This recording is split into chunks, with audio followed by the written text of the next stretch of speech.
Real Madrid versus Barcelona, El Clasico. എന്താ പറയുക, ശരിക്ക് എല്ലാവരെയും രോമാഞ്ചിഫിക്കേഷൻ കൊള്ളിക്കുന്ന ഇരു ടീമുകളാണ് ഇവര് തമ്മിൽ ഏറ്റുമുട്ടുമ്പോൾ പരസ്പരം നമ്മൾ എൽ ക്ലാസിക്കോ എന്ന് പേരിട്ട് വിളിക്കുന്ന ആ മത്സരം തീപ്പാറുമെന്നുള്ള കാര്യം ഉറപ്പാണ്. കാരണം മിക്ക തവണയും ഒരു വട്ടം റയൽ ജയിച്ച് ഒരു വട്ടം ബാർസ ജയിക്കും, പിന്നത്തെ വട്ടം ബാർസ ആയിരിക്കും ചിലപ്പോൾ ജയിക്കും, ചിലപ്പോൾ 2 വട്ടം അടുപ്പിച്ച് ബാർസ ജയിക്കും, പിന്നെ 3 വട്ടം ചിലപ്പോൾ അടുപ്പിച്ച് റയൽ ജയിക്കും. അങ്ങനെ മാറി മറിഞ്ഞുകൊണ്ടിരിക്കും.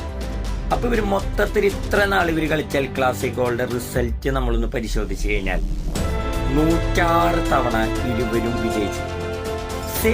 Same pitch. അതുകൊണ്ടൊക്കെയല്ലേ ഇതിനൊരു എൽ ക്ലാസിക്കോ എന്ന് പറയുന്നത്. ഒരേ ലെവൽ 106 മത്സരം റയൽ മാഡ്രിഡ് ജയിക്കുന്നു, 106 മത്സരം ബാർസലോണ ജയിക്കുന്നു. ഇനി ഇവര് തമ്മിൽ 52 മത്സരങ്ങൾ സമനിലയിൽ അവസാനിച്ചിട്ടുണ്ട്. 52 മാച്ചസ്, 52 മാച്ചസ് സമനിലയിൽ അവസാനിച്ചിട്ടുണ്ട്. എന്താണല്ലോ സ്റ്റാറ്റ്സ് നിങ്ങൾ നോക്കിയേ. ഒരു തരി അങ്ങോട്ടും ഒരു ടീമിന് പറയാൻ ഇല്ല. പിന്നെ ഗോളുകളുടെ എണ്ണത്തിൽ മാത്രമാണ് ഒന്ന് പറയുകയാണെങ്കിൽ റയൽ മാഡ്രിഡ് കുറച്ചധികം ഗോളുകൾ കൂടുതൽ അടിച്ചിട്ടുണ്ട്. വലിയ വ്യത്യാസമൊന്നുമില്ല, അവിടെയും ചില്ലറ ഗോളുകളുടെ ഒരു വ്യത്യാസമുണ്ട്. പക്ഷെ അതൊന്നും നോക്കിയിട്ട് കാര്യം, വിജയമല്ലേ ഫുട്ബോളിൽ വലുത്, എത്ര ഗോൾ അടിക്കുന്നു എന്നതിലല്ലല്ലോ കാര്യം.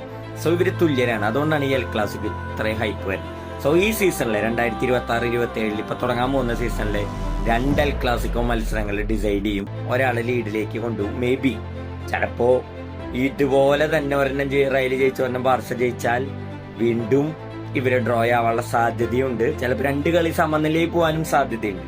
So waiting for exciting 2 El Clasico matches. ചിലപ്പോൾ കൂടുതൽ മാച്ചസ് കിട്ടും, കാരണം വേറെ കപ്പുകളും ഉണ്ടല്ലോ, ചാമ്പ്യൻസ് ലീഗിന്റെ ഇടയിലുണ്ട്, അതുപോലെ സൂപ്പർ കപ്പ് ഉണ്ട്. അപ്പൊ അങ്ങനത്തെ മത്സരങ്ങളിലൊക്കെ ചിലപ്പോൾ ഇവർ വീണ്ടും ഏറ്റുമുട്ടാനുള്ള സാധ്യതകൾ കൂടുതലാണ്. സോ ഈ സീസണിൽ മേ ബി എനിക്ക് തോന്നുന്നു ഒരു ടീമിന് ഒരു ലാസ്റ്റ് എഡ്ജ് കിട്ടാനുള്ള സാധ്യതയുണ്ട്. സോ ലെറ്റ്സ് വെയിറ്റ്, ആരായിരിക്കും